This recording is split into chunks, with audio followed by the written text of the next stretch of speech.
Good day, scholars! Happy Vegeta Day! There's no doubt about it, Vegeta is one of the most interesting characters in Dragon Ball history, with one of the most fascinating character developments, some would say even more intriguing than Piccolo's. Because let's be honest, he basically replaced everything Piccolo was in the first place, and because he's a Saiyan, he gets special treatment. But we all know he never started out as the hero we see him now in Dragon Ball Super. Sure, he still has his grumpy, arrogant ways, but most of him is good-spirited, where when we compare him to his first appearance in Dragon Ball Z during the Saiyan Saga, it's almost like he's a totally different character. Now, a lot of us are just satisfied knowing Vegeta went from a villain to a hero, but what's more important than that is how it happened. And in this video, I'm going to walk you through all of the most critical moments in Dragon Ball Z and Dragon Ball Super, which tipped the scales for Vegeta's ambitions and motivations, and ultimately drove him to becoming a better person. We will look at everyone who entered Vegeta's life and all of the struggles he underwent that changed his life forever. The earliest moments of Vegeta growing up, as we all know, was during Frieza's reign. He was just a kid back then, very young, very arrogant, and can we blame him?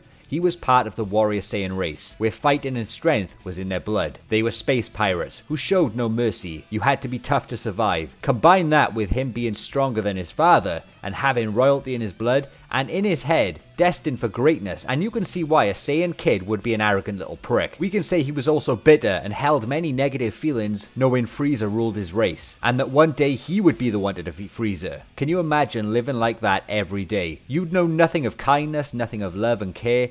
All he was driven by was his Saiyan DNA to get stronger, and his desire to become the strongest and kill Frieza in the end. Now, take all those feelings and multiply that by the number of years he lived, and by the time we get to the Saiyan Saga of Dragon Ball Z, we get a near 30-year-old, bitter, passively angry asshole Vegeta who has killed many people over the course of his life. Would we expect anything less? Absolutely not. Some of his cruel actions and decisions definitely had himself to blame. But look at the way he was treated by Frieza and his army, losing his race. And I will talk more about that in a moment about how it affected him, because when he cried during his death, all those suppressed feelings came out. They truly did hurt him deep down, no matter how much bravado he used to cover it up along the way. Like when he said he didn't care about his father or race to Dodoria. We have to understand, Vegeta says heartless things in front of his opponents to make himself look dominating and intimidating. He doesn't want emotion to make him look weak, but Vegeta is a mortal being. He has feelings, as seen throughout Dragon Ball Z. It's just the first 30 years of living really made him lock away his own feelings into the dark corner of his mind where he was potentially too scared to access them in case he broke down. I believe the only way Vegeta coped mentally for that 30 years of living under Frieza was to act like an asshole, was to be a ruthless being and to keep on fighting, to take his mind off the pain.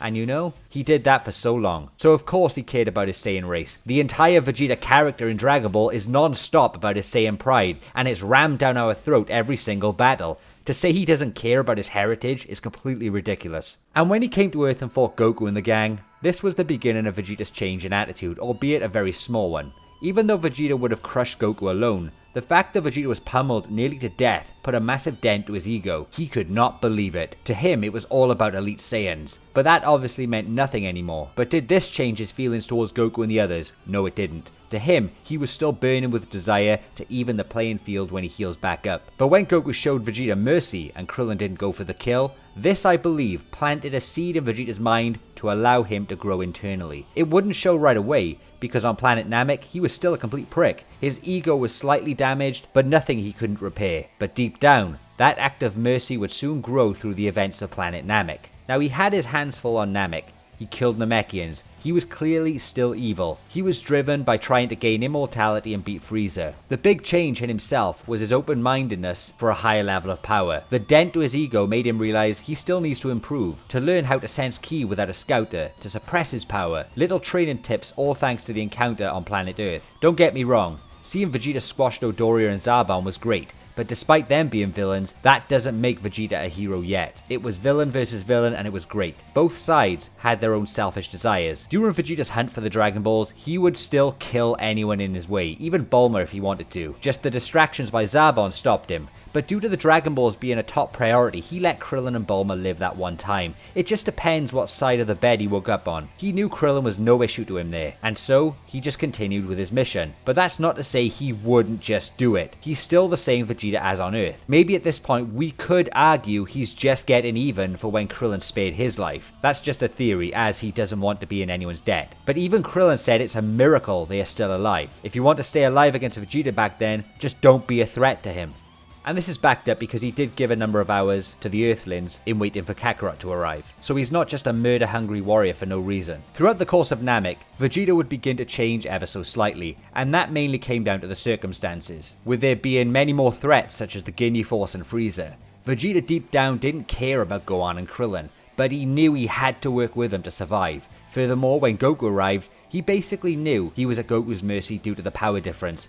He swallowed his pride and continued his quest. It may have seemed like he was acting like the good guy for this part of Namek, but the truth was, he wasn't. He still had his selfish motives. He just allied with Goku and the gang to take down the bigger threat. Killing Goku was still something he wanted to do later down the line, and it was Vegeta's drive for this Super Saiyan legend that kept him ticking, kept his adrenaline high, through all of the Namek struggles against Frieza. When Frieza entered his second form and crushed Gohan on the ground, we could even see Vegeta's true feelings then. He still didn't care if Gohan died. He still had his selfish goals in mind, and that is the show of a villain. But we could start to say Vegeta had now become the anti-villain, as Frieza was the larger threat. However, he wasn't good-spirited. The ultimate turning point of Vegeta came when he realized he wasn't a Super Saiyan.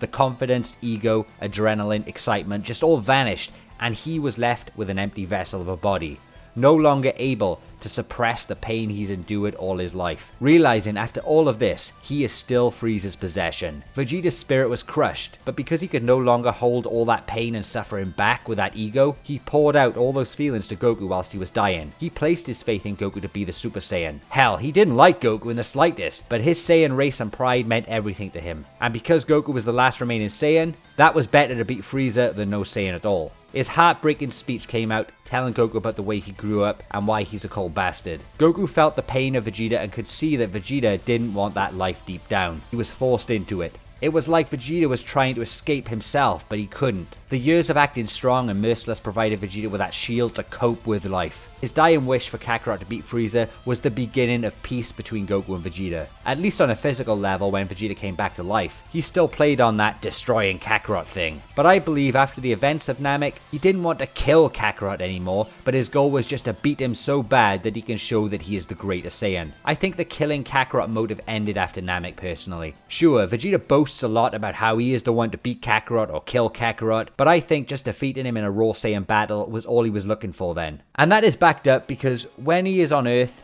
for the brief time after Namek, at least in the anime, Vegeta could have easily mopped the floor with Gohan and Piccolo, but after whipping Gohan in the little backyard brawl, he did indeed back off when Piccolo intervened. This showed me that Vegeta was still a jerk, would still beat your ass, but he had those memories of fighting alongside Gohan and Piccolo, and it was that small respect he had for them that stopped him going for the kill. He would never show that little bit of respect to them, but you knew it was there deep down, and it was always shown between him and Piccolo in a weird way. They loved to hate each other, but the evil side of Vegeta was slowly diminishing. He was growing into a new man. In the times of peace, he was driven by the internal goal of becoming a Super Saiyan, and rightfully so. That's a legend that has been embedded into his head since he was a child, and after seeing Goku as a Super Saiyan, he damn right believes he deserves that even more. Now, between the time after teleporting from Namek to the point Trunks arrives, Vegeta undergoes the Pink Bad Man arc. And in this arc, I will honestly say that was a massive deal to his character, which continued to encourage his personality to go from a villain to a hero. He was nowhere near a hero at this point, but you couldn't label him as a villain either because he met the Earthlings, experienced their way of life, and actually in a selfish way found use of Earth by using its facilities, probably eating a ton of its food, sleeping in a peaceful bed at night. Vegeta was changing, he was becoming accustomed to Earth's way, but the biggest change to his personality was due to the fact he was surrounded by peaceful people for that duration.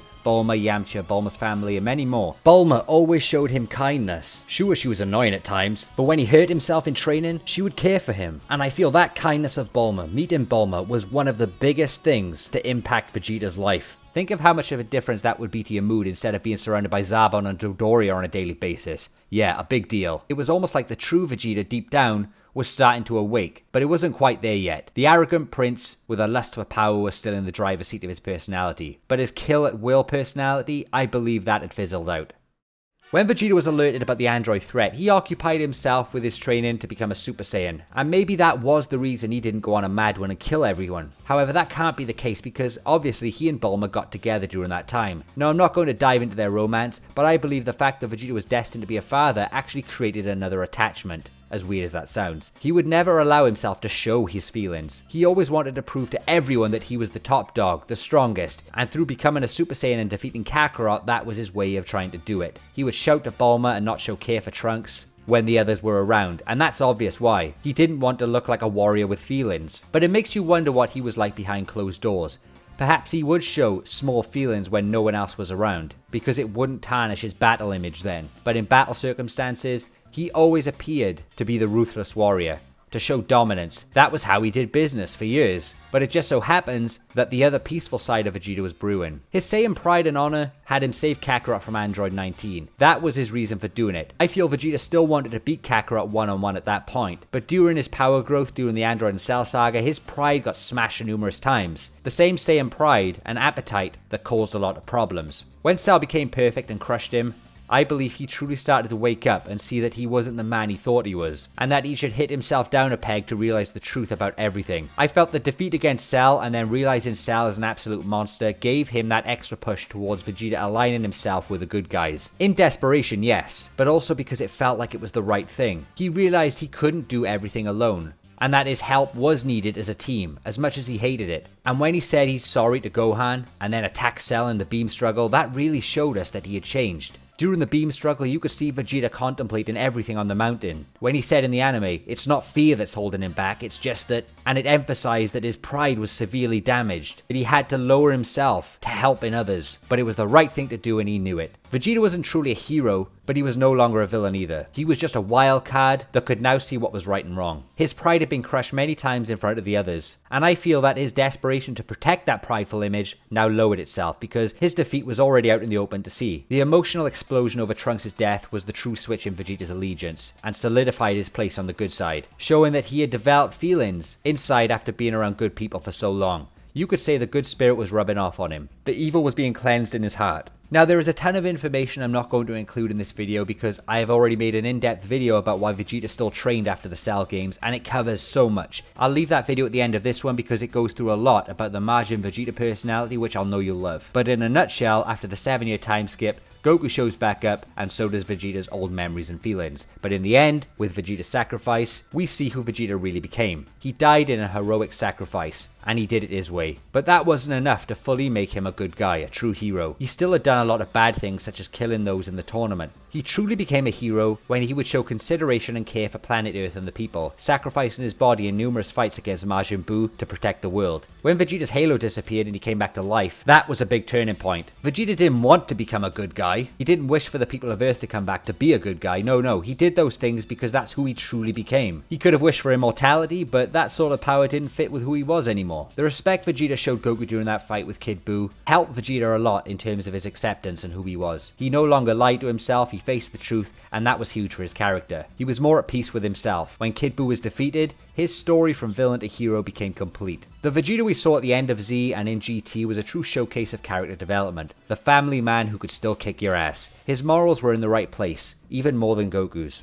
Throughout the Dragon Ball Super story, Vegeta became the grumpy, loving dad, but he was always portrayed as a better father compared to Goku, as well as a better husband. It just so happened Vegeta's way of living had truly eliminated the once evil ruthless Saiyan Prince personality. He knew what was important in life. He was no longer scared to show his feelings to Bulma. He loved her very much. And the whole "that's my Bulma" thing, that really showed it. And during the birth of his daughter, that love was shown again. Compare that to how he was with baby Trunks. I mean, what a big change. His actions throughout Super were always in the best interests of the forces of good, despite him acting like an asshole in battle. Of course, Battle Vegeta is different from Peaceful Vegeta. But what's really nuts is, in the latest Dragon Ball Super manga chapter, he says crazy stuff like, "I'm a villain."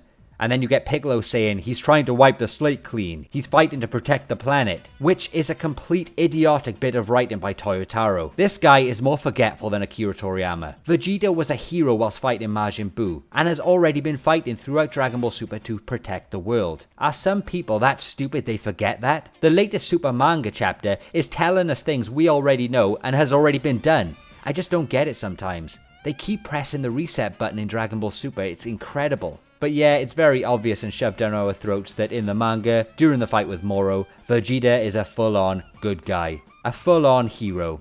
Well done for reminding us, Toyotaro. And that's it, scholars. I hope you enjoyed this video. Please hit that like button if this was a video you enjoyed and you'd like to see more of. Leave a comment on your thoughts on anything I've missed on what you think about Vegeta's journey from villain to hero and what was the most important part. And if you still think he's not fully a hero, tell me below. Have a great day and stay tuned right after this for the other video on Vegeta I promised. Catch you later.